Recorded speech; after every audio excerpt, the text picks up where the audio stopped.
I'm not. I can't afford to not record. Welcome to the BYOK Live, where we discuss the trending stories, strangest dilemmas, and real life topics. Okay now, lovelies, let's get into some things. Hello. It is March 22nd, 10:20 p.m., and it is another time. It is another show of 2 cents, BYOK 2 cents. Good evening. Yes, it is 9:20 Central Time, 10:20 Eastern. Your day is winding down. How has your day been? What incredible things have happened for you this week entirely? It's also hump day. So many things. Hello to everyone. Happy Wednesday. If you are listening on Fluent Radio, just want to say hello. Hope you had a wonderful day. If you want to listen on Fluent Radio, you just have to go to fluentradio.com, which is down there on the banner. If you are on YouTube, make sure that you subscribe. If you're on Facebook, hit that follow button. If you just want to follow your girl, it is Be Your Own Kind 24, absolutely everywhere. So my week, it's been pretty good. It's been going pretty fast. Like I was just saying, like how this whole year is going fast. Like I can't believe in like a couple of days it's going to be like, well, a week. It's going to be like April already. And I feel like March just came. So whatever the case, I mean, I'm ready for this spring. You know, winter is really fighting like, no, we're going to keep snowing. Look, snow. Your time is almost up. Your time is almost up. So anyway, just hit in the comments and let me know how your week is going. And yeah, let's get into the show.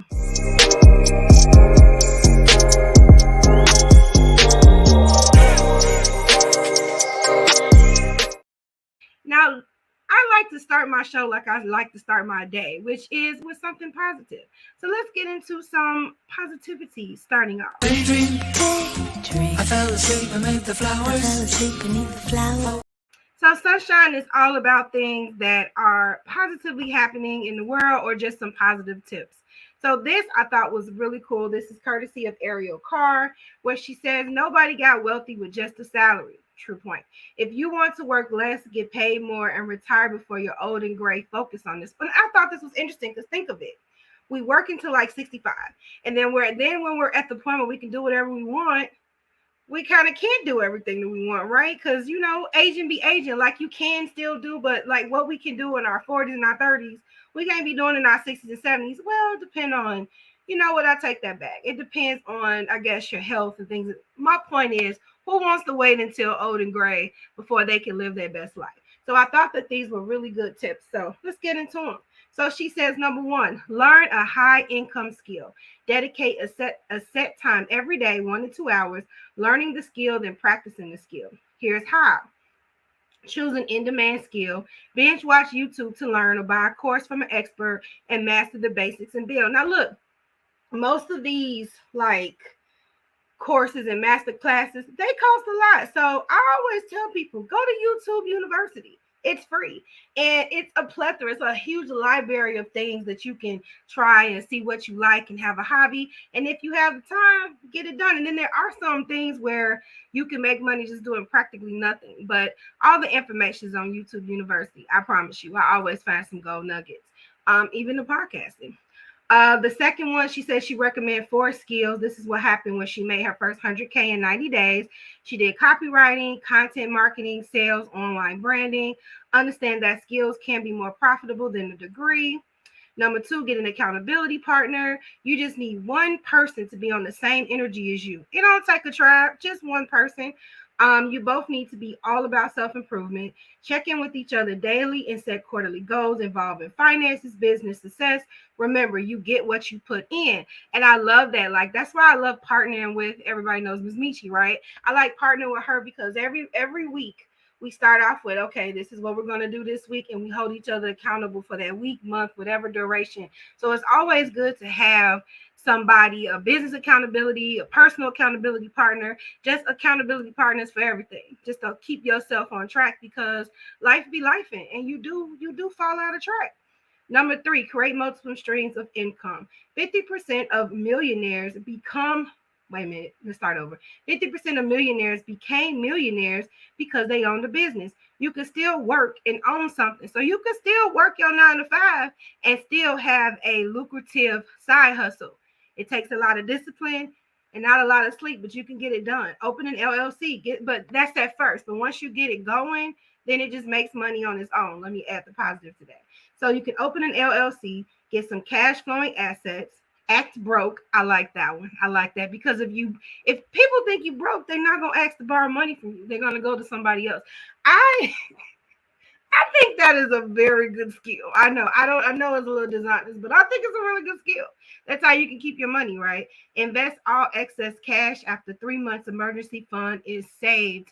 So the emergency fund is supposed to be your salary, your monthly salary time 3. You could correct me if I'm wrong. So it's always good to have an emergency fund and actually define what an emergency fund is, because seeing an outfit and you need it right now, that's not technically an emergency, but you can actually set a bank account for like your shallow emergencies versus like an actual emergency. Like if the car just breaks down and you need to do like a last minute, I don't know, fixing brakes or something. So it gets a couple of bank accounts for emergency. So for your shallow emergency and for your real emergency, if you that type of person. I had to learn that. Number 4, spend more time reading. Aim for 1 book a month. Financial education, money mindset books I recommend is The Automatic Millionaire, Think and Grow Rich, and The 4-Hour Work Week. I'm actually interested in the 4-hour work week. I read a book called 192 hours. Basically, that's how many hours it is into a week. And you're supposed to, like, just like you budget your money, you're supposed to budget those 192 hours as if it's money. And this is when I'm going to spend this much time on, this much time on, this much time. And people actually who use that method, they're able to like create a book like once a year and stuff like that. So I think that's pretty dope. She says, use your money to buy back more time, automate or outsource reoccurring tasks. The more you can do this, the more time you have to spend doing the things you want to do. It's all about working smarter, not harder. The ultimate flex is being able to create your own schedule. Number 5, grow an online brand. All you have to do is choose a new platform, post valuable content for 90 days straight to grow a community, and begin to monetize. Leveraging the internet to make money is very simple. It takes consistency and strategy. And baby, online, you do have to be consistent to get caught up in that that algorithm rapture, honey. It does take work and consistency. So she says you can accelerate your results with a coach. As someone who takes pride in helping students hit 10K a month, I love to be your guide. DM me if you're ready. So she threw a little marketing in there too. You see how she's still making a little money?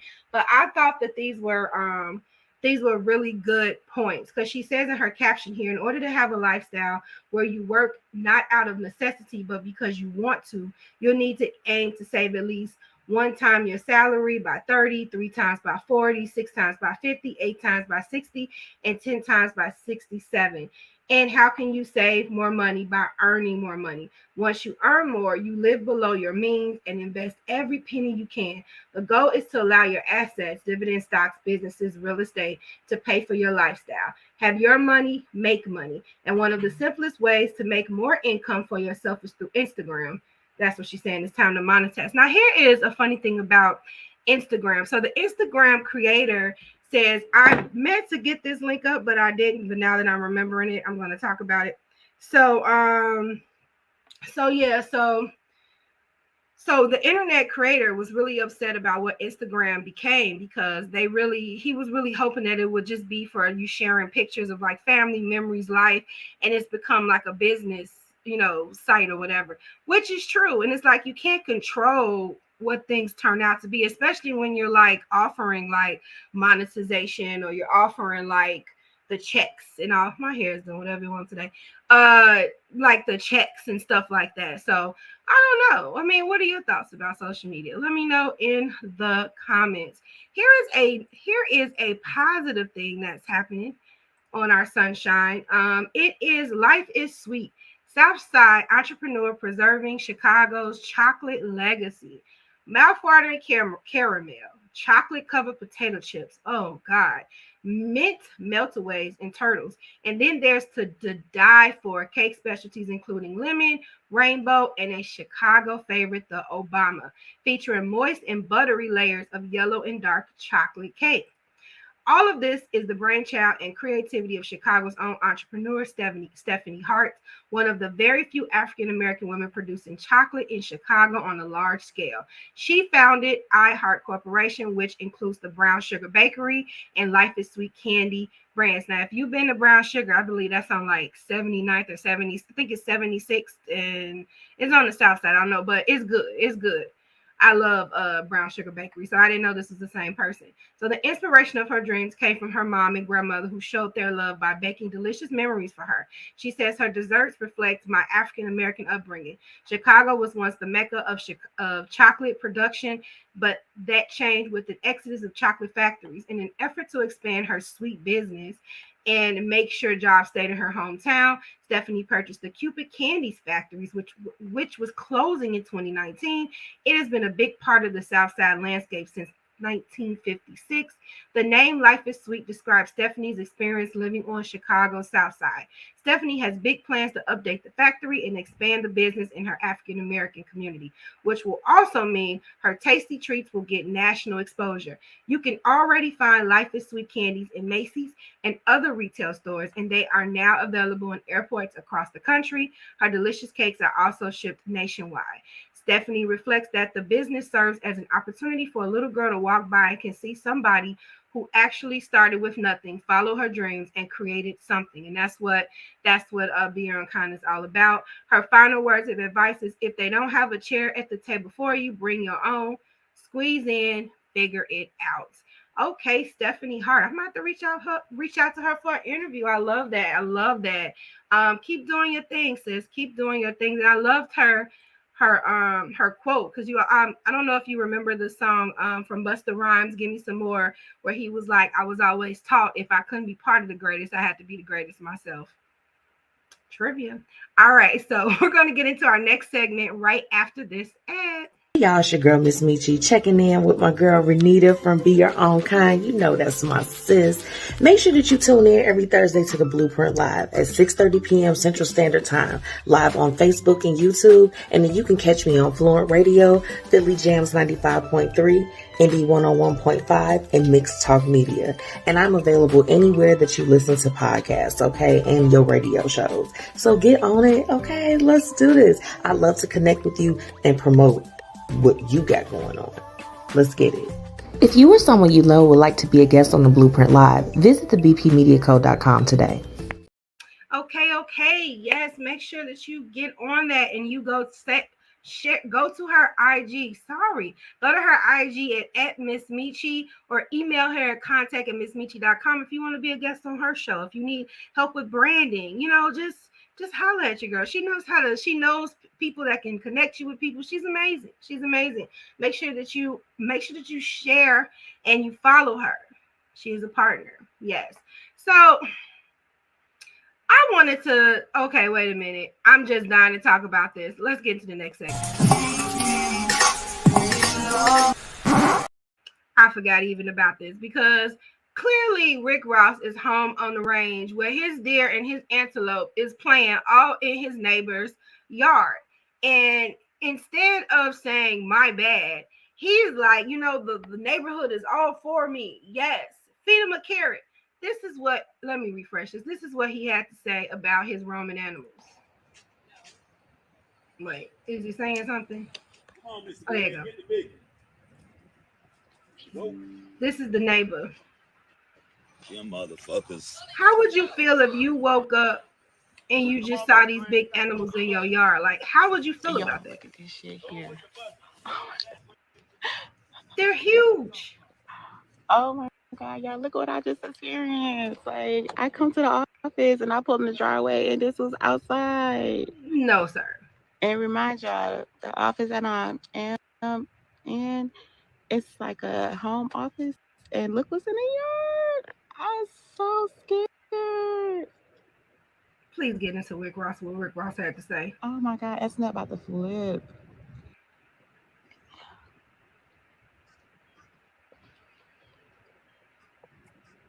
That's enough for You that. see me on TMZ this morning. A few buffalo, bulls, cattle got out. You may deal with puppies, dogs. I deal with cattle. You watch Yellowstone. I deal with cattle. But look, I want to thank all the neighbors, Fayetteville, and of course my team, Skinny Man, the whole squad for making sure all our animals made it back safe. I always return any stray pets, so make sure y'all keep collars on y'all pets.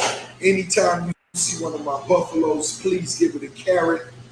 They're very peaceful. They're just grazers. They're not meat eaters. So on behalf of the boss of Promised Land, I thank y'all, Rose. I have a drink on me.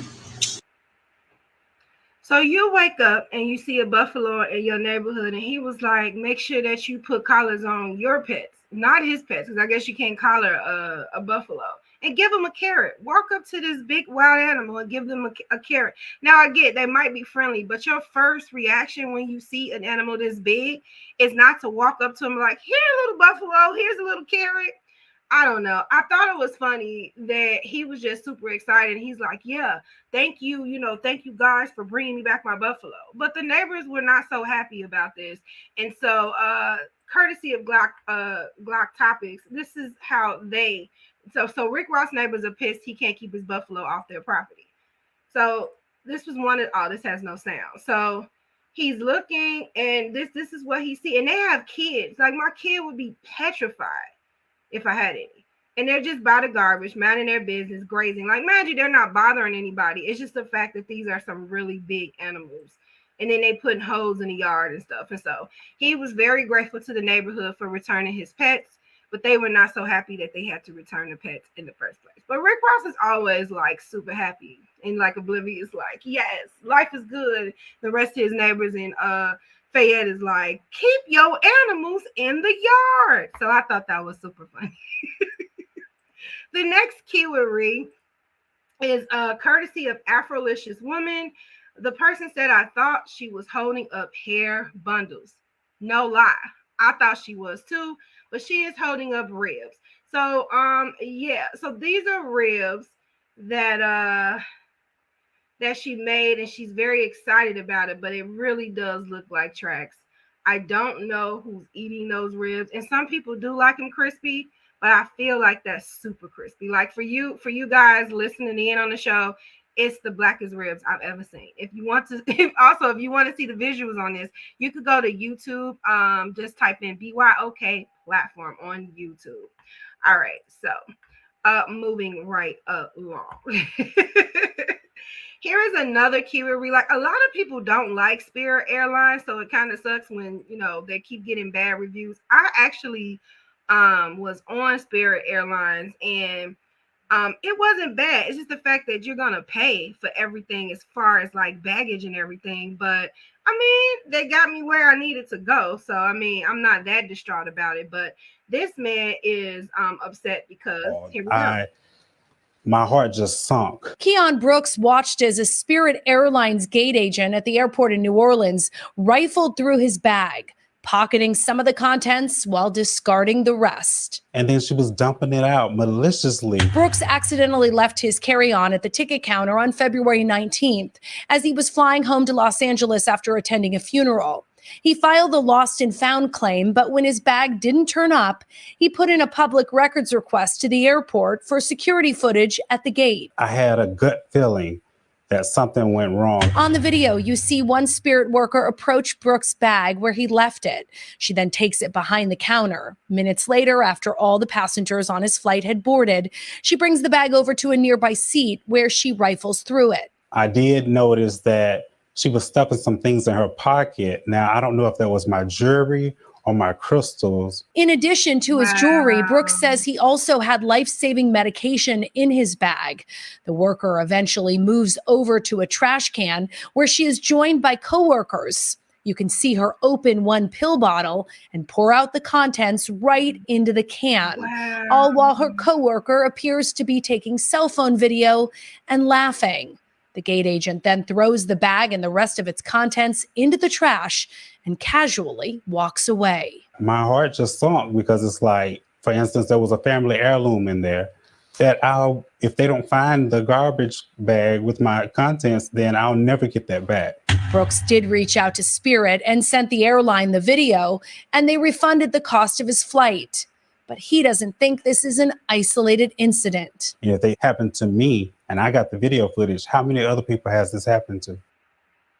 That is true, but even though they comped him for the flight, he doesn't get his things back. I mean, they're pouring out pills, and then to add insult to injury, he was coming from a funeral, so your emotions is already high, and then you see this footage of people just like dumping your stuff in the garbage and then recording it and then thinking it's a joke. So you got to do better, Spirit. You got to do better. So I don't know what they ended up doing with those employees, but I hope some type of disciplinary actions was put in place for that.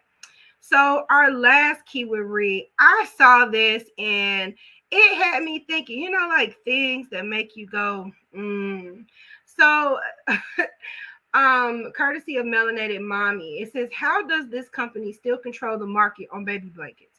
All this money we pay for healthcare and they ain't dropped a new model. They ain't never lied. These pink and blue and white blankets have been on. They're in my baby pictures, and I'm 39 years old. They say then the doctors turn around and tell you eczema is common in newborns. I guess so. You got my boy wrapped in this rough ass Motel 6 towel. So this, I didn't even realize that this blanket was in my baby picture until I saw this, because I'm like, you know what? They have not changed these baby blankets in a really long time. And so I went to digging because I wanted to know who was responsible for these newborn blankets, right? And so it says, where do these, courtesy of medtegrity.com, where did these pink and blue striped hospital baby blankets come from? So it says, you may not notice at first glance the common newborn baby picture that parents take. However, when you put two social media pictures of newborn babies side to side, you'll likely notice one blatantly similarity, the baby blankets. So here it is. The origin of this receiving blanket is actually fairly simple. It was all started by a healthcare linen supply company named Medline, located in Mundelein, Illinois, and by A.L. Mills to be exact. His original job was to make butcher aprons, and eventually that led him to create surgical attire. As it became more common for women to give birth in a hospital setting as opposed to at home, the drab cloth that hospitals were using as baby blankets was in need of an appealing upgrade. That's where Mills came in. He settled in on the white, pink, and blue combination because it was simple, so it wouldn't detract from the real focus of the event, the baby. I have never saw somebody when a baby is born that anything will upstage the birth of a baby. So that's an interesting sentence. And it also kept the receiving blanket gender neutral, which makes sense. So the blanket could remain versatile. So check this out. And his intentions behind the design were picked up a lot. Every year, Medline sells approximately 1.5 million of this design, which has been called the cutaway blanket. So look, this is the signature newborn blanket. You were in it. Your parents were probably in it. And your upcoming kids will be in it. So I don't think this blanket is going anywhere, but I thought that was super, super interesting. Okay, and you can also comment if you want to say anything as I'm going. So always good for some chitter chatter. So let's get into our next episode. Not our next episode, our next category, which is what's the 411? What's the 411, man? What's the 411? I got it going on. Okay. So my what's the 411 is only two subjects because I'm gonna really dive into this Xscape thing because that's all I've been watching for the last since yesterday and today. So yeah, the last couple of days. But before we get into that, let's just see what's going on with Tasha K. So as you know, Tasha K was in this lawsuit with Cardi B, and she lost, and so she ended up owing like $4 million. Now everybody on earth was telling Tasha K to just shut up. They were just like, shut up, quiet, don't knock so loud. There's one thing I hate, and that's noise. Everybody was telling her to be quiet. She refused, and not only when she lost, like after she lost the lawsuit, she filed an appeal. and she lost. So I think it was yesterday where courtesy of Unwind with Tasha K, she says, damn winos, that's what she called her people. We lost the appeal against Cardi B. Sad day. But I'm gonna be all right. I appreciate all your love and support throughout this fight. Today we throw in the white flag. What happened will never happen again. To Cardi and her team, I apologize sincere. We live and learn. See y'all Wednesday on YouTube. So you think like, okay, she's learned. She's gonna cut it out. She's not gonna keep doing this. She's turned over a new leaf, And then like maybe an hour later, she posts this. First of all, her sense of humor is everything to me. Like, I think Tasha K is like naturally funny, like because she doesn't care. Like a person that doesn't care, and have no scruples, they could get away with stuff like this. And it's funny because she means it, and she be really serious. And so she says, and she has on a McDonald's hat for those that's not those listening in, and she said, what'd she say? I will let y'all know what part-time gig I get so I can pay off this damn debt. I ain't got it, but I'm gonna get it. At McDonald's, at Wendy's, at Burger King, any positions available, I will do anything. This girl is a fool. However, I just kind of feel like, why not make a joke out of it? You have to pay this lady $4 million. This is nothing light. So I mean, why not make light of it and make a joke out of it? I just wish she would have took the videos down. I mean, now she's interviewing like Latasha from Xscape, the mistress of the husband, and she's probably going to get sued for that too. And I think somebody else wants to sue her. I forget who it is, but people just want to sue Tasha K because she be spilling all the receipts. And now she has like this Tasha K Live like app, so I guess she could say more without being sued, but people will just pay to see what she got to say, which is actually a smart marketing tactic. Very smart. She is a great businesswoman. Let's get into what has been on the internet. Now, Kandi Burruss and Latasha has mainly been floating around because I don't know if you know, Kandi is in it with oh no, I lost her name. What is her name? Now I gotta look it up. It's Tamar. She's in an argument with Tamar over something Tamar said on a radio station.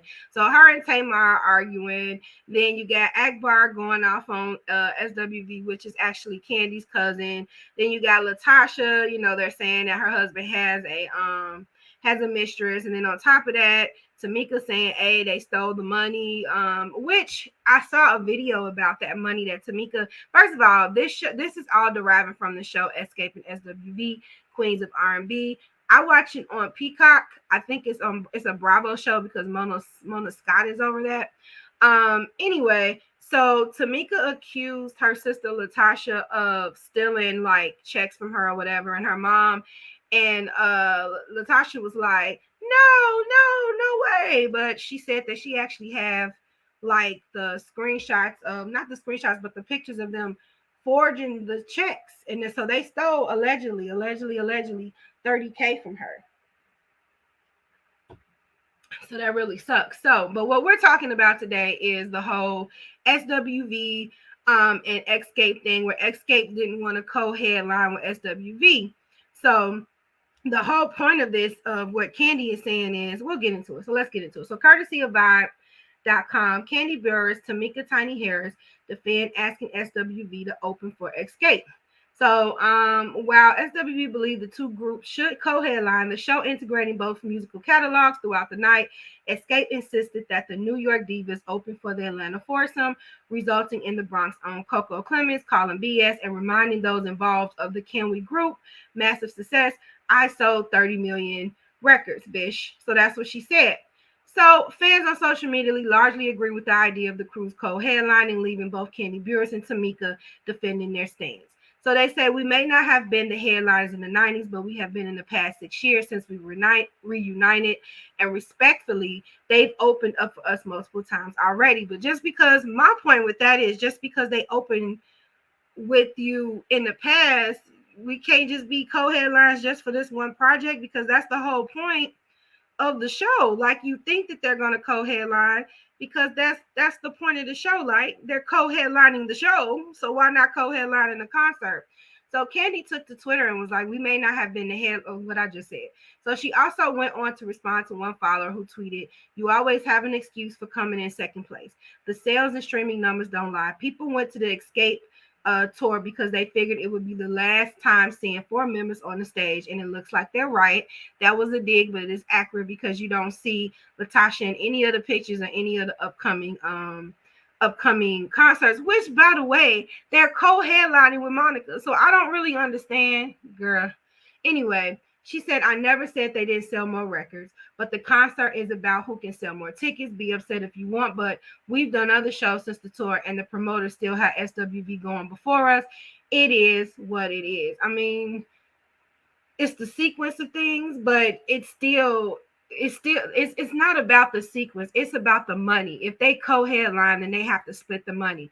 But if they have SWV, if they, not co-headline, then they get more money. I don't think it has nothing to do with the sequence, because clearly, if your co-head, it's going to be one before the other, and then at the end they probably would like collaborate or sing a song or something like that. I think it's more of a money thing, in my opinion. So Candy was just saying it's not about record sales, it's about who's selling now, because most people go to these Xscape concerts because Candy and Tiny are, they're the reality TV celebrities. So of course they're going to get more traction with concerts just because of their celebrity, being on TV for a while. These other people haven't been, like SWV don't be on shows like this all the time. They be manning their business, which is why I love them. So I had a little time yesterday, or I just made time, and I just wanted to compare SWV and Xscape, like quick resumes. And so SWV did sell 25 million records.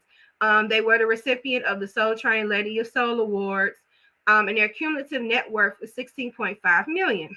And so Xscape, they sold 9 million records, recipient of the Soul Train Lady of Soul Awards as well. They won the same amount of awards. Neither have won a Grammy. However, SWV was Grammy nominated like 3 times. And the cumulative net worth was $40 million, with Candy having 30 million of that 40 million, by the way. So I just feel like, Candy, could you take a little bit of a pay cut just for this? Like, it's not really hurting you, but I get what she's saying. If she starts doing that now, then she'd have to lowball for everybody else. And so once again, like I said, I had energy, and so I took a little excerpt from her speak on a YouTube channel about her stance on what's going on. So let's hear it. They came on at the daytime. We was on at the end of the night. So I say that to say it's not being cocky. It's when you have established yourself as a headlining act, you have to kind of like maintain that. So when you're dealing with these promoters, they can't think that they can lowball you the next time. You get what I'm saying? It wasn't about SWV. It's just about, we got to maintain the fees that we get. Another example, I don't want to speak on exactly what their fee is, but at the time, our fee was 3 to 4 times what their fee is. So why would we agree to split our fee and split in half? Then that means we are lowering what we get just so that they can say they felt comfortable. You get what I'm saying? Well, she was okay with. It sounds like she would have been fine with you guys getting paid. No, because I heard them say on there something about, oh, so y'all don't want to split equal or something. It was about multiple things. I love SWV. I think SWV is amazing. But even if you sold the most records back in the 90s, it's about who sells the most tickets in concerts today. So their whole thing is they would be bringing in the crowd, so they should be receiving a bigger portion. Like when she broke that down, it did make sense.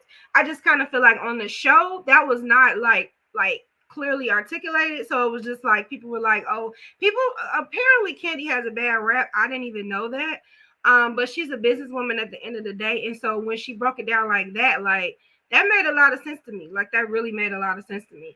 And so I kept going, and then I saw Taj from SWV, her point of view. So let's get into that right quick. Let me refresh and see what she has to say about it. Juicy part. The final scene. The final scene. Yeah, I think that's when the whole collaboration thing it went left. Coco and I literally uprooted our lives and moved to Atlanta when we got a call about doing a collaborative performance with Xscape that was based off verses. Now, when we did verses, it wasn't Xscape featuring SWV on this verses. It was Xscape and SWV doing a verses. I had a great time. I was excited to do verses because I love Xscape. They've always been cool. We've always been cool. So when we got a call to do a possible tour with them, I'm thinking, we going back to the 90s on these bitches. Yeah, we about to turn up. Energy. I just had this grand idea of what it would be like to hang out and work with some people from my time, my era, and just like on the road, cutting up. We used to have so much fun on the road. I was like, we can do this tour. I can leave my husband and my son at home, and I can go act like I'm 25 again. Hell yeah, I'm in. Eddie probably looking, cussing me out right now, but he's doing yoga. He ain't got time to look at this. But yeah, so when that was brought up, it just kind of threw us left, because not once when we were approached about doing this collaborative show did we ever think we need to be headliners, or we need to have more props than Xscape, or we never thought of it that way. So when it came up, it kind of like, it took us aback, because that's not what we were told. So yeah, it kind of got messy. And honey, let me just tell you, Coco's faces when I was watching the show, you've got to look at Coco and Lily's faces. They are priceless. All I can say is this. It is this tour would have been amazing. It would have been so fabulous, because for the first time, and let me tell you another reason why I think it would have been so dope. A couple of years ago, we were out on the road with 112 and Jagged Edge, and they did this collaborative performance where they're both on stage. Like 112 sang Jagged Edge's song, Jagged Edge sang 112 song, then they come off and do their own song. It was so dope. It was so dope. So when Mona Scott approached us about doing something like that, kind of like how she did with Xscape. When Xscape decided to get back together, she did this whole reality show that built up this tour that they were about to do. They went out and killed it. But yeah, it was supposed to be like that. So so basically what I said earlier, it was supposed to be a collaborative effort. It wasn't supposed to be someone headlining for the other person. It was just supposed to, the whole show is a co-headline. So you would assume that the concert would be a co-headline, because that's the idea behind Mona Scott. That's what she was going for. And so this did kind of throw them off. However, I can understand what Candy is saying, but in the sense is like, if you walked into a collaborative project, why would it not be collaborative now? So look, I'm excited about seeing this show next week and see what came of it, because they got me hooked. I try not to get hooked on shows, but I'm like, let me check this out, mind my business. And I'm like, this Xscape and SWV show is amazing. Like, I kind of had a feel about the other girls, but SWV, I'm loving their vibe. Like, I'm just loving everything about them. So yeah, so the saga will continue. So I probably will be talking about this every week if it's juicy like this. Anyway, let's get into our commercial break, and then we'll get into our topic of the night. This episode is sponsored by BetterHelp. People often think anxiety looks one way, but it has many faces and many emotions that sometimes can be overwhelming and daunting. I know about this feeling all too well, because at a point I felt powerless to my emotions, almost to the point of drowning in them. So I decided to seek out a therapist to later learn that I have generalized anxiety disorder. If you have been experiencing the same feeling, please know that BetterHelp is here to help. BetterHelp offers licensed therapists who are trained to listen and help you.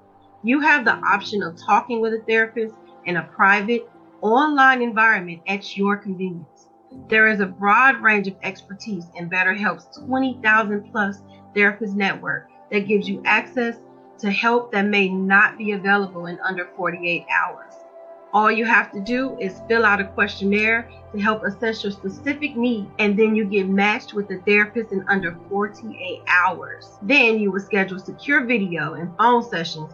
Plus, you get to exchange unlimited messages, and everything you share is completely confidential.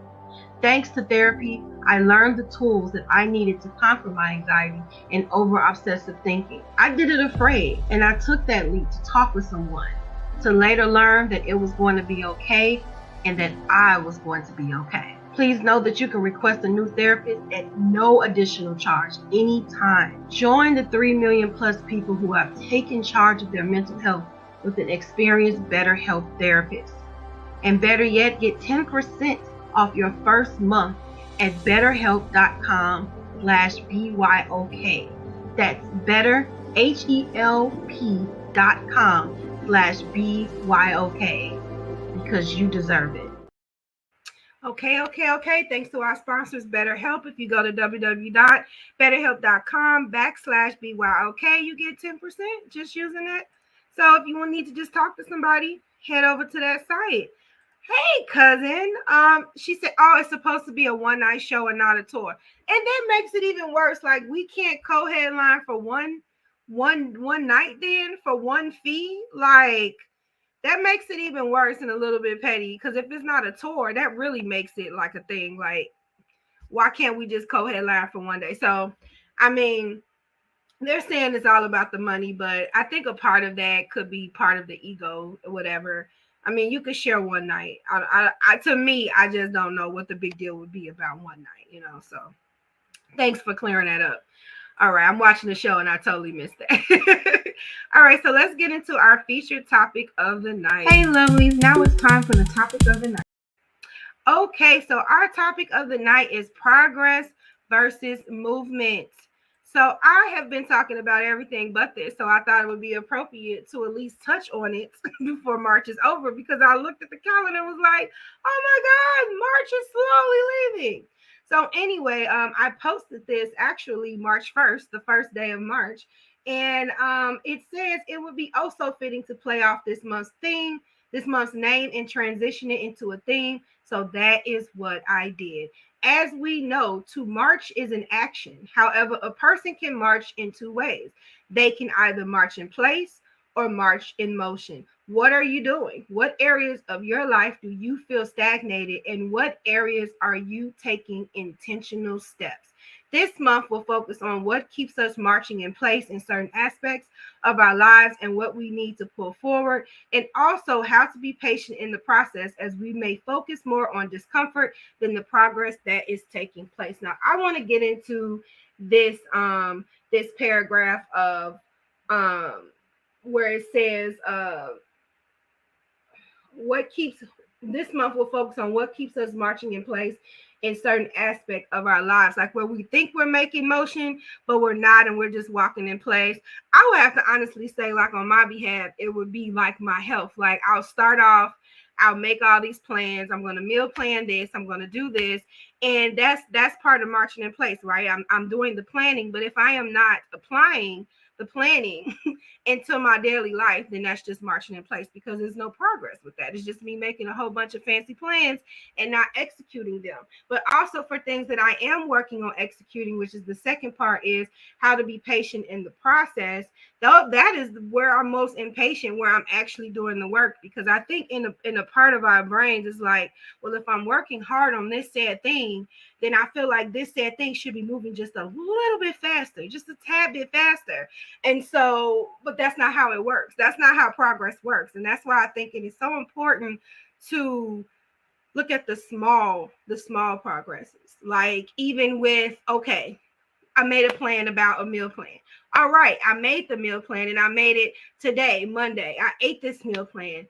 That's progress because I didn't do that last week, you know. So I think looking at the smaller steps on whatever you're planning on doing, and just looking at the small progresses, it'll give you a little bit more patience. If anything, it'll open up gratitude, or it'll open up like a sense of accomplishment. Because for me, I gotta feel like I'm accomplishing something in order for it to feel like it's progress. And so sometimes you even have to look at the intangibles. Like if someone approaches you with a bad attitude, but you didn't return that energy, that's progress, right? That's progress. Like, because, you know, yesterday I might have cursed you out, or even last month or last year, but, you know, I chose peace even when you didn't. And so we have to look at those intangible progresses too, like our attitude, or, you know, shifts in personalities and stuff like that.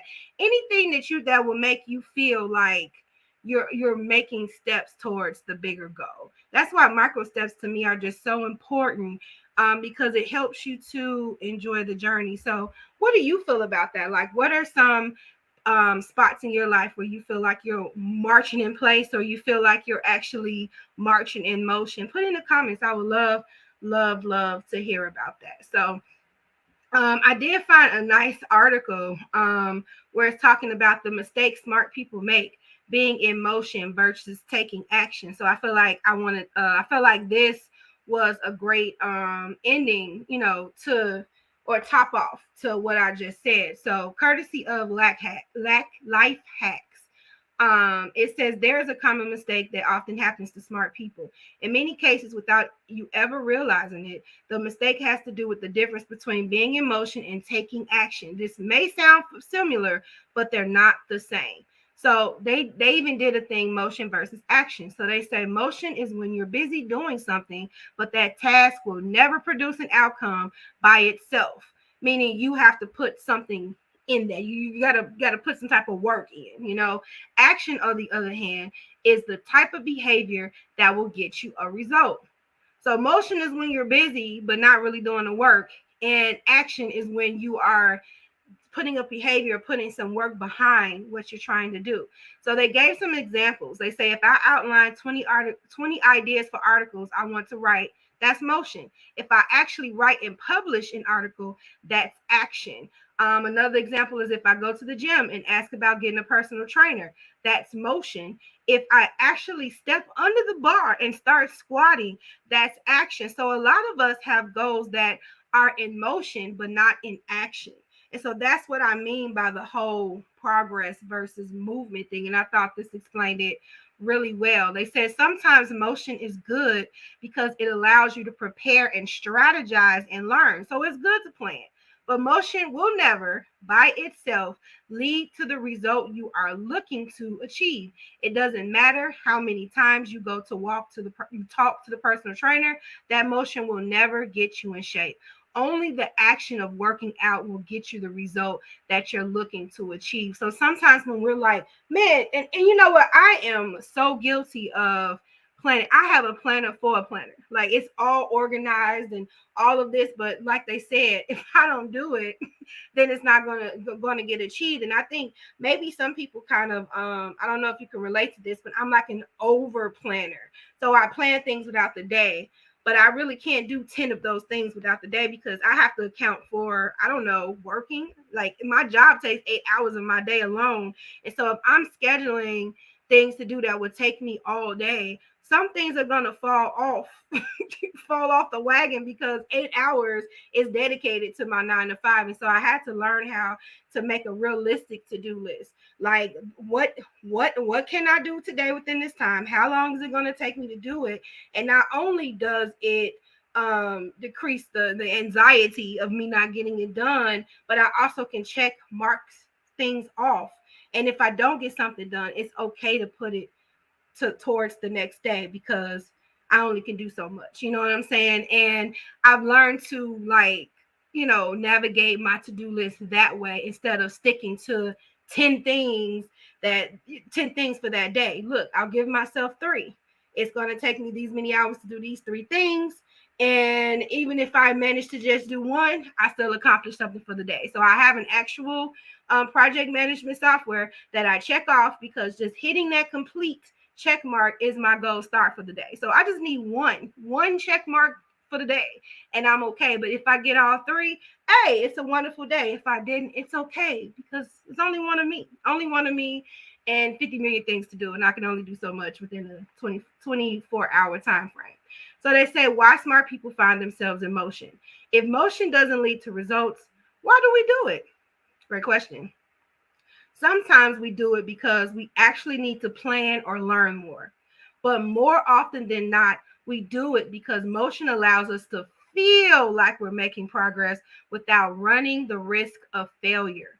Most of us are experts at avoiding criticism. It doesn't feel good to fail or to be judged publicly. So we tend to avoid situations where that might happen. And that's the biggest reason why you slip into motion rather than taking action. You want to delay failure. So you're already not giving yourself a chance if you're already with the thought process of this is not going to get done. And even with weight loss, I'm just going to stick with that because that's my life. And you tell somebody, hey, I'm going to, lose weight. Nobody believes you after you say that so many times. So no one's taking you serious. And if someone does happen to take you serious and they look at you a month later and you haven't lost anything, now it's not them calling you a failure, but it's something you're projecting how you feel on that person or other people when you announce things. And sometimes it's good to just do some things just quietly. Like, I don't feel like we have to share all of our plans, especially if part of you derailing your action is based on other people's opinions. Does that make sense? So if, for instance, if I say that, I'm always, if I tell somebody, hey, I'm going to get it right this time with the health, and I fail, now I'm like hiding from people, But what if we didn't have to tell all of our plans? If people's opinion is part of the delay of getting into the action, then don't tell people. Like, they'll see weight loss is something people is going to notice. So you can tell people when you feel comfortable, if it's in a good spot where, you feel to tell people where it doesn't look like failure. And I feel like if we are predicating all of our goals on somebody else's opinion, I feel like that keeps you in the motion bucket as well, So like they said, yes, I like to get in shape, but I don't want to look stupid in the gym. So I'll talk to the trainer about the rates instead. Or yes, I like to lose weight, but I don't want to be the weird one who eats healthy at lunch. So maybe I should just plan some healthy meals when I get home instead. When we disconnect our goals with other people, then I feel like the action would be much easier. So what? I'm eating a salad at lunch. So what? I have a personal goal. So I think sometimes if somebody makes you feel a way about that, is because they know maybe they should be doing it too. But hey, I have a personal goal. This has nothing to do with your opinion. This has to do with what I'm trying to do. So Bernita says, don't say nothing, just do it. We don't have to share everything. We don't. And it's okay. If especially if people's opinions is your stumbling block. You know what I'm saying? So I do agree with that. And I don't know why there is a need to tell people everything that we're doing. Is it the fact of wanting that praise, or wanting that push, or wanting somebody cheering for you? I feel like on certain things, you're gonna have to self-validate. I feel like you're just gonna have to self-validate. There's no way around that. We don't have to, because here's the thing. I'm learning people also don't tell you everything that's going on in their life, So we don't have to feel impressed or obligated to do the same thing. And it's no shade, but some people just keep things to themselves because they have that right to. It doesn't even have to be that deep, So if it's something that you want to do and that it's going to be opposition if you say something out loud, pray on it and ask God for direction and go forward with that. And when it's the time for people to know the said thing, they'll know the said thing. Because when you're doing stuff for you, really outside factors shouldn't matter anyway. That's kind of how I feel. So ideas for taking action. So there are many strategies, but here's some of the strategies they are saying. Set a schedule for your action. Every Monday and every Thursday, she says she write a new article and publish it to the world. It's just what happens on those days. It's her schedule. She loves Mondays and Thursdays. I've never heard of anybody saying they love Monday, because I know that I will always produce something on those days. I'll get a result. That's a good feeling. Even with my to-do plan. I was like, I'm going to write a blog post every day. No, I'm not. I'm not going to do that. But if I can sit down for 2 days out the week and write for what I need to write, then it'll get done. I feel like you have to make your to-do list conducive with your schedule and conducive to your personality. I'm not a person that's going to do something every day. I mean, unless it's like personal stuff, meditating, reading and praying, but I need to do that for survival, you know. But blog posting is not survival. It's something that I like to do. It's part of self-care, but that's not something I always even have time for. Or something that, like, when you write, especially for other people, it has to be more pointed. It's different than my journaling that I do because it's just me spilling out. So the whole point is, if you want to work out or if you want to write that book, hey, look, for 4 hours on Monday and Thursday, I'm going to write on my book, or I'm going to do said thing on Mondays and Thursdays. That's carving out time to get what you have to do. And you'll look up, because here's another thing. These little progresses, they add up, and you'll look up and you'll be done with the book or whatever project that you're working on. Another thing is, pick a date to shift you from motion to action. So they said for some goals, setting a daily or weekly schedule doesn't work as well. This is the case if you're doing something that is only going to happen once, like releasing your new book or launching a new project or taking a big exam or submitting a major project. These things require some planning up front, which is motion. They also require plenty of action to complete them. For example, you could set a schedule each week to write each chapter of your book. But for the book launch itself, you could spend weeks or months planning different venues, locations, and so on. In a situation like this, I find that it's best to simply pick a date. Put something on your calendar, make it public. This is when X is happening. For big projects or one-time goals, I think this is the best approach. Force yourself out of motion and into action by setting a hard deadline. If you are a deadline person, this will totally help. And I am. Like, if I set a date, I need to have this done by said date, because this is a commitment that I made for myself. Even my job is deadline centered. So I need to get said thing done by this time, you know, so then you can set your schedule accordingly so that you can make that deadline. Treat it like work, because it is work. It's your work. It's your personal life, you know. So the same type of dedication we have for our jobs to get a deadline done, we should be just that adamant and even more for our personal things. And then the last thing is choose action. Never mistake activity for achievement, says John Wooden. Motion will never produce a final result. We got it. Action will. When you're in motion, you're planning and strategizing and learning. Those are all good things, but they don't produce a result. Are you doing something, or are you just preparing to do it? Are you in motion, or are you taking action? I thought that this was such a great article. So ask yourself that. Are you doing something, or are you just preparing to do it? Now that we know the difference between motion and action, what are things that you need to put in motion? Like, what are things that you need to plan? What are deadlines you need to set? What type of alterations you need to make to your schedule? And then what are you going to do to take action on all of that planning? You know, life waits for no one. Time continues to move forward. What are you going to do with the time that you are given? You know, so I thought this was a great article. Because I think nowadays busyness is associated with progress, but really it's just being busy. You know, so most people are like tired out just from being in motion, just from planning and looking like they're busy. But are you actually moving forward to your goal and moving forward to the things that you dream, that you're dreaming of, like your goals in life? So yeah, I thought this was a really good topic.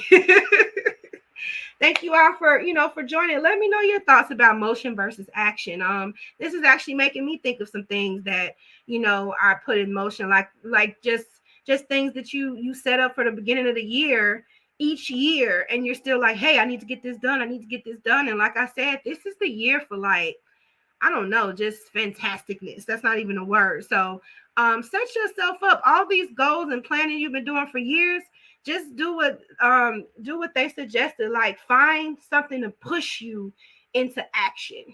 Because I feel like some of this stuff has been sitting on a bucket list anyway. So all you have to do is just spill the bucket over or flip the bucket over and just do what you want to do and what you desire. So thank you again for joining me. People everywhere on Facebook, YouTube, or fluentradio.com. You could have been anywhere tonight, but you decided to chill with your girl, and I love you for it. If you want to follow me on all social media platforms, it was Be Your Own Kind 24. And until next time, don't forget to be kind to yourself and get in action, and be kind to others. Bye.